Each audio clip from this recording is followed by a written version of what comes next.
മുണ്ടക്കേങ്കാർക്ക് ഒരു ഇലയുടെ കഴിക്കണമെന്ന് തോന്നിയാലേ അതിന് വാഴയും വഴനയും ഒന്നും വേണ്ട. ദേ ഇത് മതി. ഇതാണ് കൊക്കോ. ഇത് നമ്മുടെ ഇവിടെ നിൽക്കുന്ന വഴനയിലയാണ് കേട്ടോ. ഇത് കൊക്കോയുടെ ഇല ഞങ്ങള് കോട്ടയംകാർക്കൊക്കെ ഭയങ്കര സുപരിചിതമാണ്. അപ്പോ കാണാത്തവരുണ്ടെങ്കിൽ കണ്ടോളൂ. കേരളത്തിൽ കൊക്കോയുടെ ഉൽപാദനത്തിന് ഒന്നാം സ്ഥാനത്ത് നിൽക്കുന്നത് ഞങ്ങൾ കോട്ടയംകാരാണ് കേട്ടോ. കൊക്കോ മാത്രമല്ല, ജാതിക്കായും റബ്ബറും ഞങ്ങൾ തന്നെ. ഞാൻ ആദ്യമായിട്ടാണ് കേട്ടോ ഈ ഒരു ഇലക്കകത്ത് ഉണ്ടാക്കാൻ പോകുന്നത്. ഇത് അമ്മ പറഞ്ഞു തന്നൊരു ഐഡിയ. ആവശ്യത്തിന് വേണ്ട ഗോതമ്പൊടി എടുത്ത് നമ്മളൊരു ബേസിനിലിട്ടു.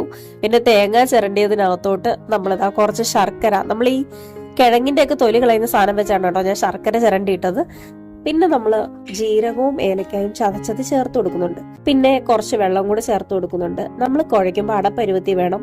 ഞാൻ കുഴച്ചിട്ട് ശരിയാവാഞ്ഞുകൊണ്ട് പോരാളി ഇങ്ങോട്ട് വന്ന്, പോരാളിയുടെ കുഴയുടെ മുന്നിൽ നമ്മുടെ കുഴയൊന്നും അല്ലല്ലോ. അപ്പോൾ അമ്മ കുഴച്ച് നല്ല സെറ്റാക്കി തന്നു. എന്നിട്ട് ഞാൻ ഇലയിലോട്ട് ഓരോന്നോരോന്ന് കുഴച്ച് തേച്ച് വെച്ച് പരത്തിയെടുക്കാൻ തുടങ്ങി.